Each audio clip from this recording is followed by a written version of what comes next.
Hola, muy buenas tardes. Bienvenidos aquí a Aquí se debate por CNN Chile, este espacio en el que queremos conocer a los candidatos a constituyentes que se van a elegir el próximo 11 de abril. Como siempre, le damos la bienvenida a nuestros tres candidatos invitados de esta jornada y los quiero saludar. César Valenzuela Mas, él es del Partido Socialista, va por el Distrito 9. Bienvenido, César. Ahí nos puede saludar. Muchas gracias, Matilde. Presentamos también a Macarena Letelier Velasco. Ella es independiente, va por el cupo UDI, por la lista Vamos por Chile. Macarena, ahí nos saluda para que... Hola Matilde, muchas gracias por la invitación aquí por el Distrito 10. Muy bien, y Pilar Peña Dardillón del distrito, va por el Distrito 11, es independiente, Independientes con Chile es la lista. A los tres les doy la bienvenida y la primera pregunta para los tres siempre es igual. ¿Por qué quieren ser candidatos a la constituyente? ¿Por qué quieren escribir esta nueva constitución? Macarena. Bueno, la verdad es que yo creo que Chile está hoy día en un minuto de inflexión, Matilde. Yo creo que estamos en un tiempo correcto para escribir un nuevo pacto, esta vez legitimado, con mucha fuerza. Eso dentro del contexto país. Y me hace sentido porque en el rol que he podido tener en el Consejo de Observadores del Chile que queremos, me tocó liderar conversaciones en la cárcel de Hombre, con emprendedores en Arica, con adultos mayores en Osorno y en Valparaíso. Y a uno le hace mucho sentido volver a encontrarnos. Y desde un punto de vista profesional, creo que el camino que he recorrido estos ya más de 20 años después de egresar de la Facultad de Derecho de la Universidad de Chile, ha sido de la mano de la generación y estudio de políticas públicas y los últimos 7 años desde procesos de acuerdos con diálogo. Creo que esa mezcla hoy día me da un piso para poder responsablemente aportar en esto. Y finalmente, un lado muy humano. Yo me siento en lo particular una generación bisagra entre mi abuela, mi mamá, mis niños, que me hace muy responsable de participar en esto hoy. Macarena, muchísimas gracias y le vamos a preguntar a César Valenzuela por qué quiere ser constituyente. Sí, Matilde, mira, la verdad es que el proceso constituyente es una tremenda oportunidad para impulsar cambios en la política, cambios que permitan poder a la ciudadanía obtener más cuotas de poder, mayor participación en la toma de decisiones, reformas políticas que permitan en definitiva redistribuir el poder. Pero también es una oportunidad histórica para que este proceso constituyente posibilite cambios que mejoren en la vida cotidiana de las personas, en el común de esas personas. Y ahí es justamente donde yo pretendo apuntar en la línea de cómo trabajamos duro para que estos cambios de la vida cotidiana de las personas se vean reflejados, por ejemplo, en la temática de educación, salud, en materia de seguridad, también en vivienda y medio ambiente. No queremos que solo los temas políticos tengan un lugar protagónico en esta nueva constitución, sino que también el acto de legitimación que tiene que tener este proceso constituyente está de la mano con que seamos capaces de responder a esos problemas que son del común. Así es. Muchísimas gracias, César. Y Pilar Peña, ¿por qué quiere ser candidata a esta convención constituyente? Gracias, Matilde, gracias por invitarme a tu programa. Aprovecho también de saludar a César y a Macarena y desearles éxito en su campaña. Yo al menos es primera vez que soy candidata a alguna elección, por lo tanto un desafío, y quiero ser constituyente porque considero que es un proceso importante, vital para la historia de nuestro país, para lo que estamos viviendo. Creo que debemos tratar de construir una constitución pluralista, la casa de todos, como se ha hablado por ahí. Creo que es un concepto que me representa, que hablemos de la casa de todos y todos, donde todos estemos representados y donde todos podamos escribir el Chile que queremos ser. Además, creo que tenemos que tener una constitución que nadie vaya a decir por ahí que es una constitución ilegítima, sino que podamos responder a ese 80% que dijo apruebo en el plebiscito, que sea una constitución libre de ideología, pero sobre todo creo que los que somos candidatos y aspiramos a estar en la convención tenemos que estar empapados de un espíritu de diálogo, de estar dispuestos a convencer a otros y que nos convenzan también de algunas cosas, si no, no vamos a llegar a ningún lado. Y finalmente quiero ser constituyente por mi formación profesional. Yo soy cientista política de profesión.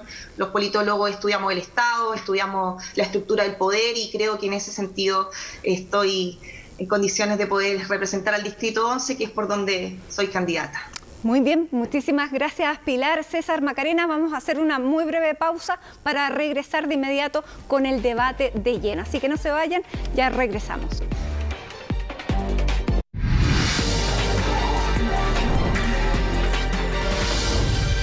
César Valenzuela, Macarena Letelier y Pilar Peña son los candidatos invitados el día de hoy. Vamos a comenzar el debate y yo les quiero proponer que tengamos una ronda de preguntas cortas, que no sean más allá las respuestas de 30 segundos, para que podamos avanzar en varios temas que estoy muy intrigada con ustedes, qué es lo que piensan. Así que además cada uno puede levantar la mano si quiere rebatir con alguien que está diciendo una cosa muy distinta a la que piensan, para que esto sea más ágil. Y parto con Pilar. Pilar, ¿cómo debiera definirse el Estado de Chile en esta Constitución? Bueno, yo creo que la Constitución debería establecer un Estado social, humanista y democrático de derecho. Yo quiero insistir en el concepto que dije al principio, que esta Constitución sea la casa de todos y todas. Es un concepto que refleja el espíritu de lo que queremos para esta Constitución, que podamos estar todos representados y que en la búsqueda de acuerdo logramos tener un texto constitucional que sea legítimo, que sea válido y que represente el Chile que queremos, en el que queremos vivir los próximos 30, 40 años. Muy bien, Pilar. Macarena, ¿cómo debiera definirse el Estado de Chile en la nueva Constitución? Bueno, un Estado democrático, un Estado unitario, un Estado que reconozca distintas culturas dentro y un Estado que mire como columna vertebral de esta Constitución a la persona, Matilde. Muy bien, y vamos entonces con César. ¿Cómo debiera quedar definido el Estado en la nueva Constitución? Yo creo que el Estado debería quedar definido como un Estado social y democrático de derecho. Creo que es muy importante, sobre todo el concepto social, en el entendido que tiene que ser un Estado activo en la promoción y provisión de derechos sociales, de modo que a esto que se ha denominado la casa común, que es la casa de esta casa que se llama Chile, todos los habitantes de este territorio tengan un mínimo garantizado por el solo hecho de ser parte de este país que se llama Chile. Muy bien, vamos ahora a otra pregunta y yo los quiero poner, porque, a ver, Macarena decía que ella se sentía una generación bisagra, pero yo los veo a todos súper jóvenes. Claramente es una generación distinta a la que hoy está detentando el poder y claramente tiene que ser una Constitución distinta. Hoy día tenemos un tipo de trabajo que es distinto. Todo lo aceleró también la pandemia, tenemos trabajos que son a través de apps, tenemos muchísimas cosas que han ido cambiando y básicamente nuestra Constitución es como de hace 2 siglos atrás. ¿Cómo debiera modernizarse esta Constitución pensando en esta nueva era digital? Y en ese marco debiera existir derechos y cuáles serían los que tendría que resguardar esta nueva Constitución. A ver, ¿con quién parto? Macarena.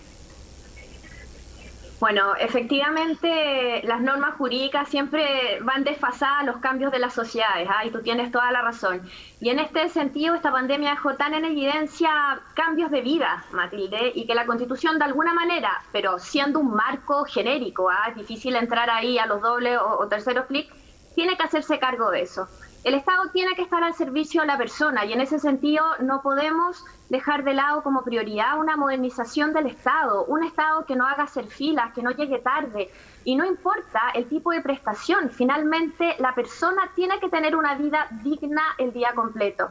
Este mismo cambio que hemos vivido hoy día en la sociedad, la vida se ha alargado, está en esto yo siento los deberes intergeneracionales y eso tiene que estar contemplado en la Constitución, no solo los derechos, el derecho a poder nosotros de alguna manera buscar una vía libremente bajo ciertos acuerdos que tomemos como marcos para no afectar los derechos de otros, ¿cierto? Pero me preocupa mucho tanto la infancia primera como la dignidad en la vejez del adulto mayor. Y ahí me gustaría trabajar un foco importante en los deberes intergeneracionales, establecer que de alguna manera hoy día hay personas que están tanto a cargo de sus hijos como de sus padres como de sus abuelos. Entonces creo que también el Estado tiene que hacerse cargo no solo de la tecnología que se incorporó a la vida, sino que también a los tiempos que hoy día tiene la vida en el 2021. ¿Y no sería garantizar un deber del Estado y un derecho de la tercera edad a ser asumido por el Estado más que por la generación que lo antecede? Mira, es que yo creo que hay un poco de todo, Matilde. Por supuesto que el Estado, en los servicios que hoy día presta, sin importar incluso la edad de la persona, tiene que entregar servicios de calidad, y no importa en la comuna que vivas, en la región que vivas, que ahí es donde hay harto que trabajar, ¿cierto? En la descentralización, buscando un poco mejorar la calidad y emparejar la calidad en la entrega de servicios a las personas.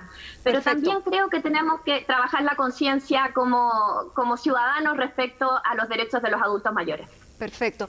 César, ¿cómo debiera ser esta Constitución pensando en el escenario en que estamos y también pensando en que hay derechos que se tienen que quedar definidos? ¿Cuáles serían esos derechos para ti mínimos que tendrían que estar en esta Constitución? Bueno, por eso lo que nosotros decimos es que las constituciones son esencialmente principios. Lo hemos dicho con los vecinos cuando conversamos en ellos en el distrito. La constitución es como un radier, es el radier de una casa. Es el cimiento que permite la estructuración de la sociedad en adelante. Y ese radier evidentemente tiene que reflejar principios que permitan acomodarse a los distintos eventos que suceden en las sociedades. La situación de la pandemia es evidentemente algo que nosotros no teníamos previsto, pero cuando existen principios que están claramente establecidos por las sociedades, esos principios son verbos rectores que permiten poder adaptar las políticas a las distintas situaciones. El principio de la dignidad, de la igualdad ante la ley, son principios que perfectamente pueden ser moldeables en la medida que van sucediendo estas distintas contingencias. Y en cuanto a los derechos, yo creo que el tema es clave. Tenemos que evidentemente garantizar una gama de derechos que son básicos por la calidad de ser humano, como lo que tiene que ver la libertad, la igualdad ante la ley, pero también tenemos que avanzar hacia un Estado que garantice derechos sociales.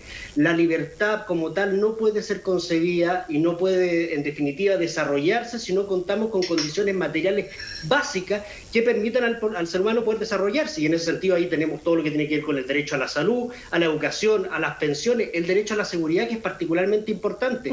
Hoy día, lamentablemente, el Estado tiene dos tipos de ciudadanos. Unos ciudadanos a los que los delitos son una excepción y se debe acudir rápidamente a auxiliarse, y a otro tipo de ciudadanos en que los condenamos a día a miles de ciudadanos de este país a convivir a diario con el narcotráfico y las balaceras, y eso es una situación que es inaceptable. Pilar, ¿cómo debiera ser esta nueva Constitución considerando el escenario y qué derechos básicos, según tú, debiera quedar garantizados?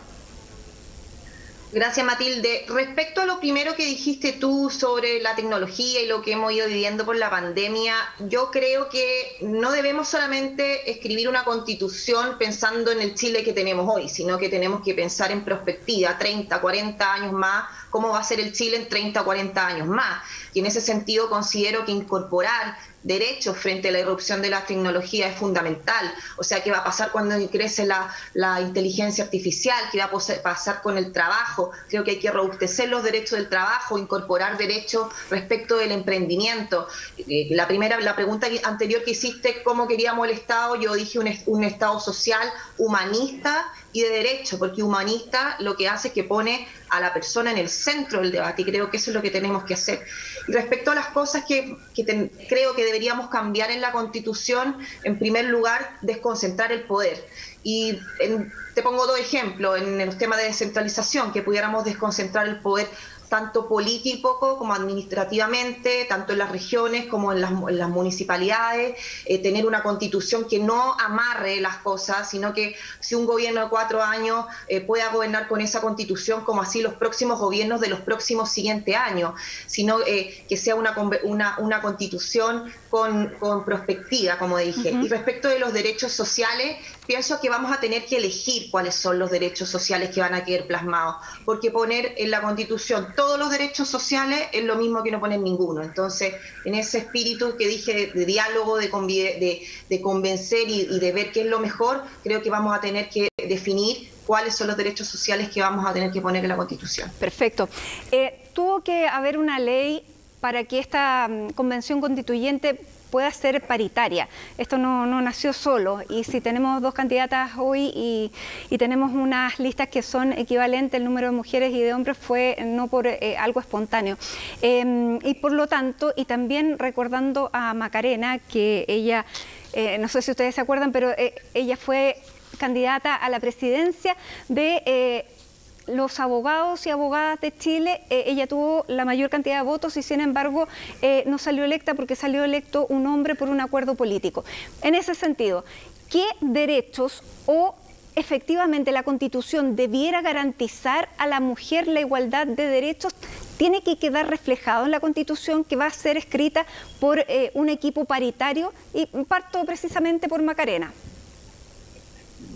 Bueno, mira, efectivamente, y yo aquí quiero hacer una precisión. Yo creo que tenemos que dejar, por supuesto, que muy bien escrito esto en la Constitución, pero también, Matilde, tenemos que avanzar culturalmente. Porque hoy día la Constitución establece la igualdad entre hombres y mujeres, pero lo que sí hay que consagrar es la promoción de esta igualdad, promoverlo, y no solo el Estado, los organismos intermedios, las personas, y sobre todo yo creo que aquí está el debe, el tema cultural, que va instalándose de a poco, pero en algunos espacios muy de a poco. Así que yo creo que es una muy buena noticia esta paridad en la Convención. En algún minuto yo no estuve segura del tema de las cuotas, yo decía, pucha, trabajé toda mi vida con la Olga Celiú, ella llegó tan lejos, pero era la única finalmente. Entonces creo que hoy día sí son necesarias, al menos de entrada, y en ese sentido la Constitución no solo tiene que establecer que debe haber igualdad, sino que la promoción de esa igualdad e incluso mecanismos para garantizarla. Hoy día la mujer, tenemos voto desde el año 49, se materializó el 52, hemos ido mucho más atrás, pero somos al menos un poco más de la mitad de la población y somos un equipo. Yo creo que acá estamos lejos de decir quién sí, quién no, todos juntos y eso está perfecto, pero tenemos que proteger más, así como hay que proteger más a los niños y a los adultos mayores. Creo que todavía son grupos que de alguna manera quedan rezagados si no van acompañados de una buena forma.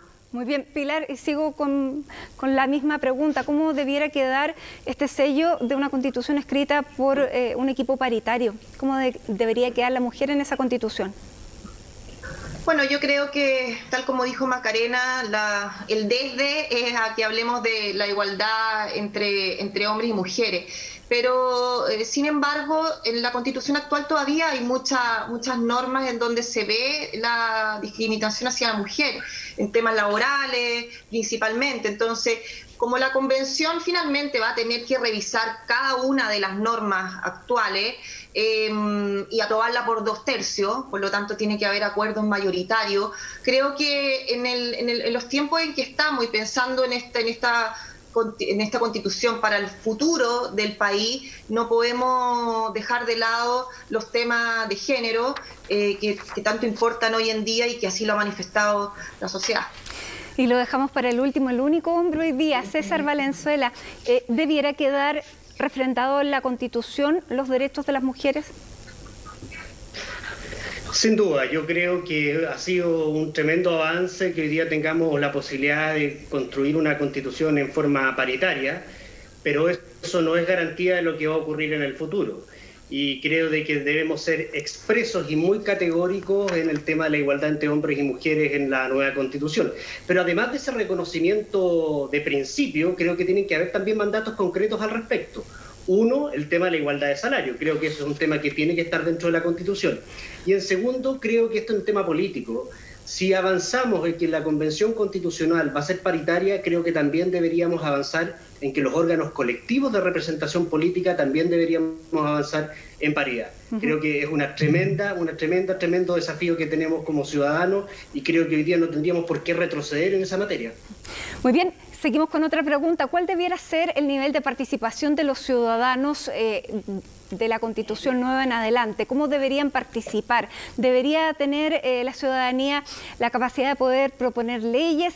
¿Deberían poder participar y definirse muchas más cosas a través de constituciones? Pilar.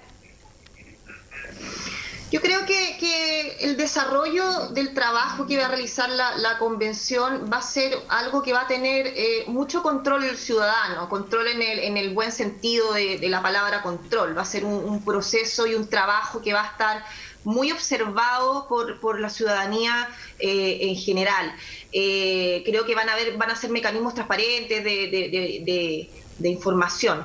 Pero respecto de la participación, creo que sí, que deberían buscar mecanismos en donde pueda haber una participación real, o sea, que se pueda ir conociendo lo que quieren las personas. De todas formas, existe un trabajo importante que se realizó en los últimos años de los diálogos ciudadanos, y creo que todos los que somos candidatos y los que lleguen a la convención deberían leerse ese trabajo que se levantó a través de cabildos regionales, provinciales y comunales, donde ahí está prácticamente lo que la gente quiere, lo que la ciudadanía espera de una constitución para Chile. Muy bien. César, ¿cómo debiera participar la ciudadanía? ¿Cómo debieran quedar definido plebiscito, la iniciativa de ley? Sí, mira, yo creo que efectivamente tenemos que generar espacios institucionales que permitan canalizar la participación de las personas. Creo que la base de esto va a ser evidentemente los referéndums revocatorios, lo que tiene que ver con la iniciativa popular de ley, los plebiscitos, tanto locales, regionales como nacionales, pero también creo que es importante hacer un hincapié a este respecto en el funcionamiento de la Convención Constitucional. Y eso creo yo que la participación de la ciudadanía va a estar, al menos debería abocarse en dos dimensiones. La primera, que el reglamento de la Convención Constitucional tiene que establecer muy claramente cuáles van a ser los mecanismos de participación activa de las personas comunes, de las organizaciones sociales, de las organizaciones en general, pero por otra parte también generar muchos niveles de transparencia, de modo que permitan a la ciudadanía fiscalizar la labor de los constituyentes, en el sentido de que efectivamente lo que vayan a sesionar, las decisiones que vayan a tomar, sea pensando, independiente de cuál sea su orientación política, pero sea pensando en el interés superior de los chilenos y no producto de un raspadito en la olla de algún empresario, la presión que va a tener algún grupo empresarial o incluso político de por medio. Tenemos que tener una ciudadanía que esté muy, muy, muy pendiente de esa situación. Muy bien, gracias César, y nos queda Macarena. Macarena, ¿cómo ves tú la participación, tanto dentro del proceso constituyente como después, a partir de la Constitución, en lo que planteábamos, la iniciativa de ley, en los referéndums revocatorios, los plebiscitos? Mira, yo creo que aquí dos cosas. La participación no solo se va a producir si nosotros tenemos normas que consagren ciertas iniciativas, por ejemplo, la iniciativa popular de ley o los plebiscitos comunales. Esas normas tienen que de alguna manera poder hacerse realidad. Los plebiscitos comunales, para ser efectivos, requieren la participación de más del 50% de quienes están en ese padrón, ¿cierto? Y eso lo quiero unir al segundo punto, que es la cultura cívica, que es el tener clases de educación cívica y es el mostrar una política, Matilde, que atraiga a las generaciones presentes, futuras, a participar. Yo muchas veces pienso que la discusión, la poca confianza, la falta de diálogo espanta el participar, hace que uno cambie el programa, y nosotros tenemos que ser capaces de atraer. Está la ley 20.500, que el espíritu era la participación ciudadana. Se ponen reglamentos en consulta y se participa mucho menos de lo que uno quisiera. Entonces, más allá de los espacios concretos, yo voy a eso cultural, Matilde, a hacer atractiva la política para todos los chilenos y las chilenas. Pilar levantó la mano, tenemos 30 segundos. Solo quiero decir algo respecto de lo que dijo Macarena, que es el llamado a todas las personas del 11 de abril ir a votar. Porque todo lo que hemos conversado, todo lo que se ha logrado, no va a pasar absolutamente nada si la gente no va a votar ese día. Muy bien. Pilar Peña, César Valenzuela y Macarena Letelier, muchísimas gracias por participar en este debate. Pudimos avanzar rápidamente, así que les deseamos a todos una muy buena campaña y que tengan buenas tardes. Gracias, Matilde. Saludos, Pilar y César. Gracias por acompañarnos. Sigan en nuestra sintonía. Ya llegamos con las noticias.